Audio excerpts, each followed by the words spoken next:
समर्पण के अभियान के रूप में भी काम कर रहा है। जैसा शहीद परिवार के बीच में भी जैसा ऑलरेडी जितना भी हमारे शहीद होते हमारा साथ ही किया है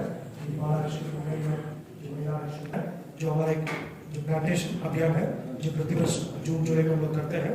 जैसा सभी पुलिस परिसर में भी after crime control, crime detection, ये सब हमारा काम साथ साथ एक परिवार के दृष्टि से।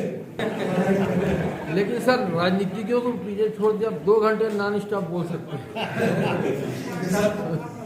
जैसा पीढ़ी दौर भी जैसा के बारे में बताते हैं जो करते रहते उसमें लगभग हम लोग ने 7,000 से अधिक पौधा लगाने काफी लोग बोलते हैं पेड़ कोई लगा तो फल दूसरे कोई लाते हैं। फिर मैं तो 3-4 साल लगे थे, फिर मैं सफल में अभी काफी है।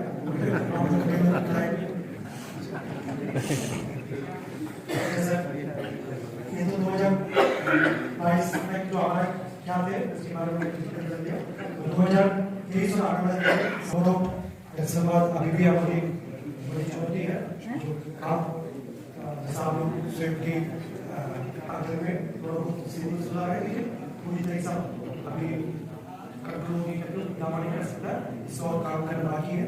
मैं अपना अधिकारी को अपना सकता जो ऐसा कभी बैक को रहते दोबारा प्रोत्साहन करने के लिए कोई सामना कर सकता है। कोई सुरक्षा बलों के लिए कितना सफल रहा और माओवादी के लिए कितना घातक रहा? यदि नक्सल विरोधी अभियान के दृष्टिकोण से देखा जाएगा वर्ष 2022 बस्तर संभाग पुलिस एवं सुरक्षा बल के लिए काफ़ी निर्णायक है, महत्वपूर्ण रहा। इस अवधि में पूरा विगत 20 वर्ष में कम शहादत वाला वर्ष रहा। 9 हमारे साथी लोग अलग अलग विभिन्न अभियान के दौरान शहादत हुआ, उनके सबके शहादत नमन करते हुए हम आने वाले समय के ये संकल्प ले रहा है। इसमें और भी कमी होनी चाहिए। हमारा जो जीरो कैजुअलिटी कॉन्सेप्ट है, हमारा किसी प्रकार के सुरक्षा बल के साथी का कोई नुकसान न हो। साथ साथ जो क्षेत्र के ग्रामीण है जो इस समस्या से विगत कई वर्षों से सामने कर रहा है, उनका भी किसी प्रकार का जनहानि ना हो, उसी दृष्टि से हम आने वाले अभियान को हमारा रणनीति को तय करके रखेगा। और काफ़ी निर्णायक बढ़त भी हम इस अवधि मिला है। 54 से अधिक नवीन सुरक्षा कैंप विगत 4 वर्षों में प्रारंभ किए गए थे। इसमें 18 कैंप वर्ष 2022 में प्रारंभ किए गए थे। सब अंदरूनी कोर इलाके में ये कैंप स्थापित किए थे। प्रत्येक हमारा कैंप अपने आप एक समग्रित विकास केंद्र के रूप में काम करते हुए क्षेत्र की जनता को सड़क, पुल पुलिया निर्माण, बिजली आपूर्ति, आंगनवाड़ी, पीडीएस अन्य मूलभूत सुविधा से लाभान्वित की जा रही है। और अंदरूनी इलाके में कनेक्टिविटी काफ़ी हद तक बढ़ गई थी, जिससे क्षेत्र के बच्चे जो स्कूल आने जाने के लिए, जो बीमार अपना इलाज के लिए हॉस्पिटल, ब्लॉक मुख्यालय, जिला मुख्यालय जाने के लिए, और अन्य कई प्रकार के व्यापार के लिए भी ये सब रास्ते खुलते जा रहा है। हमें उम्मीद है जिस तरीके से क्षेत्र की परिस्थिति बदल रहा है, आने वाला बहुत जल्दी इलाके में नक्सल समस्या का समाधान करते हुए क्षेत्र की जनता का मंशा अनुरूप हम आगे और विकास कार्य को गति प्रदान करते हुए बस्तर के एक सकारात्मक एवं नया पहचान दिलाने में हम सफल होगा। जी, इंद्रावती नदी के ऊपर विगत वर्ष में हम 4 ब्रिजेस का काम प्रारंभ की गई। उसमें चिंद्रा ब्रिज वर्ष 2022 में कंप्लीट होकर लोकार्पित हो गई है। वर्ष 2023 में बड़े करका का ब्रिज अभी लोकार्पण के लिए रेडी हो गई। इसके अलावा फुंड्री एवं बड़े बेदरे में ब्रिज का निर्माण कार्य जारी है। आने वाला सीजन में उसका कंप्लीट होने का स्थिति में है।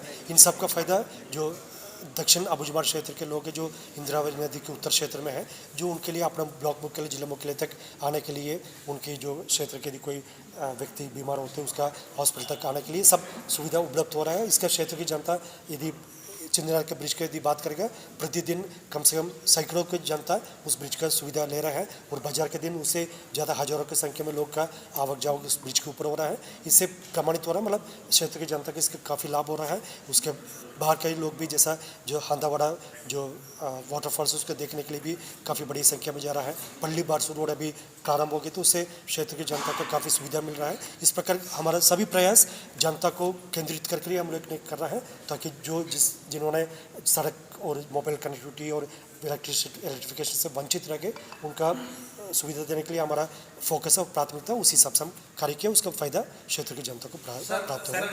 कॉन्फ्रेंस और 2 समय भी बताए थे, विगत 4 वर्ष में 54 से अधिक नवीन सुरक्षा कैंप प्रारंभ किए गए थे। इन सब सुरक्षा कैंप के माध्यम से क्षेत्र की जनता की सुविधा के लिए सड़क, पुल पुलिया निर्माण, बिजली आपूर्ति एवं अन्य मूलभूत सुविधा दी जा रही है। और इन सब सुविधा को क्षेत्र की जनता द्वारा स्वीकार करके उनकी जो आने वाले पीढ़ी के लिए जो उनके लिए जो शिक्षा के लिए, स्वास्थ्य के लिए सब तमाम सुविधाएं इस्तेमाल भी की जा रही है और सब इस बात से लेकर सहमत भी है। यदि समाज को आगे बढ़ना है, क्षेत्र को आगे बढ़ना है, हमको जो बेसिक मूलभूत सुविधा है उस लाभ क्षेत्र के जनता को होना चाहिए। लेकिन कुछ व्यक्ति द्वारा जो नक्सल के जो प्रलोभन में आकर उनकी जो साजिश का शिकार होकर इस प्रकार के वातावरण निर्मित करने की कोशिश की जाती है, उनसे भी लगातार हमारा संवाद जारी है और उनका सही बात के गलत बात के उनके बारे में समझाइश भी दी जा रही है। और क्योंकि जैसे विगत 54 सुरक्षा कैंप स्थापित किए थे, उसमें कुछ कैंप्स में पहले भी थोड़ा ग्रामीण का कुछ संकोच थे, किसी का कोई डाउट थे, उन सबको हम समाधान करते हुए आगे बढ़ा और हमारा सभी सुरक्षा कैंप क्षेत्र की जनता के लिए समर्पित होकर काम कर रहा है। जैसा इस सब के लिए आप साक्षी भी है, जो विगत वर्ष में 2022 में 780 से अधिक किलोमीटर का सड़क निर्माण कार्य पूर्ण हो चुकी, जो जिस इलाके में पहले हम लोग जाने तक जो 10 बार सोचना पड़ते उन इलाके में अभी बिजली पहुंच गई है। उसका फ़ायदा पूरा क्षेत्र की जनता की प्राप्त हो रहा है। तब सड़क नहीं थे, पुल पुलिया नहीं थे, तभी भी हम लोग क्षेत्र की रक्षा के लिए अभियान के माध्यम से जाते, तब सड़क बन रहा है, उसका सुविधा क्षेत्र की जनता को मिल रहा है। कुछ लोग की इससे तकलीफ है, जो नक्सल संगठन का विशेष तौर पर उनके इस सब परिस्थिति में यह परिवर्तन हो, उसमें तकलीफ, इसलिए क्षेत्र की जनता को गुमराह करने के लिए कोशिश की जा रही है। लेकिन जनता नक्सल के जो असली इरादा है, ये एक विकास विरोधी जन विरोधी इरादा है, उसको देख ली, जान ली, पहचान ली, इसलिए नक्सल की साजिश में शिकार नहीं होगा, ये हमारा उम्मीद है और उसी दिशा में सबको साथ लेकर हम आगे बढ़ रहे हैं।